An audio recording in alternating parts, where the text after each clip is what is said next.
আর ফুচকা ফুচকাতে তারা কিভাবে এনে মামুয়ে চুলকাইবো আর এনে বাড়ি বাড়ি দিব তারা শুধু আর খাইবো। এটা আমাদের ইমোশনাল।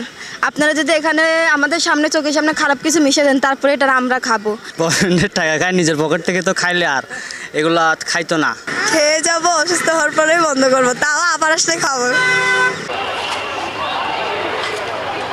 ওনারা চটপটে ফুচকা এই যে জীবাণু যেগিন আছে হানা বন্ধ করেন ওনার তুন ডাক্তারের হাতে অন্তত কম জন ফুরিব মোটামুটি সুস্থ থাকিবেন।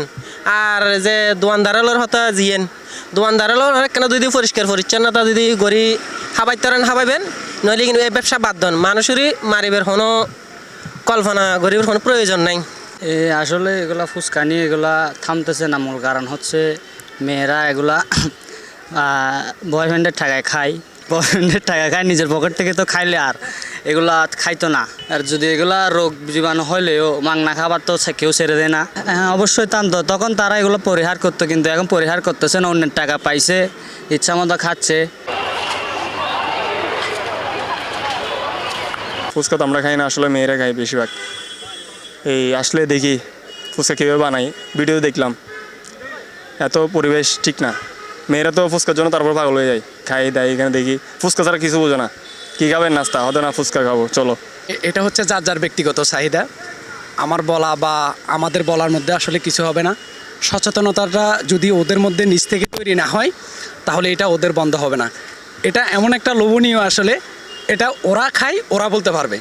এখন আপনি যখন কোনো কিছুতে না করবেন সেটাতে ওদের আরও কিউরিওসিটি বেড়ে যায়, মানে ওটা খাওয়ার জন্য তাদের আগ্রহটা আরও বেড়ে যায়। এটা আমাদের ইমোশনাল। আপনারা যদি এখানে আমাদের সামনে চোখের সামনে খারাপ কিছু মিশিয়ে দেন তারপরে এটা আমরা খাবো। মানে এটা মেয়েরা আমাদের সবার প্রত্যেকটা মেয়েরই এটা পছন্দ, এটা একটা ইমোশনাল, এটা আমরা ছাড়তে পারবো না। কেন ছাড়বো? এটা আমাদের ইমোশনাল বললাম না, এটা সবাই খাবে, খালি আমি না, শুধু আমার জন্য না, এটা প্রত্যেকটা মেয়েই। আমি যদি কিছু মেয়ের অপছন্দ কিন্তু আমাদের সবারই এটা পছন্দের, এটা আমরা খাবো। বেলপুরি ফুচকা এগুলো আমাদের অনেক পছন্দের, এটা আমরা ছাড়তে পারবো না। যাই হোক, আমি তো ফুচকা চটপটে আগে খাইতাম, যখন এই নিউজটা জানতাম না, দেখি নাই, এখন খাই না আমি। বাট এই নিউজটা দেখার পর থেকে হচ্ছে কি এখন ইচ্ছেই করে না খাবো কি। কিন্তু এটা অনেক ক্ষতিকর জিনিস, এটা যে আমরা খাইতেছি আমরা বুঝতেছি না, কিন্তু একদিন না একদিন এটা বুঝবো যে এটা কীরকম রোগ হচ্ছে। এখন বুঝতেছি না, অফকোর্স পরে বুঝবো এটা কী ক্ষতি হচ্ছে। তো আমরা খাই ঠিকই, কিন্তু দিন শেষে এটা আমাদের রোগটা ধরা খাবে, এটার মধ্যে জীবাণু আছে, অনেক কিছু আছে।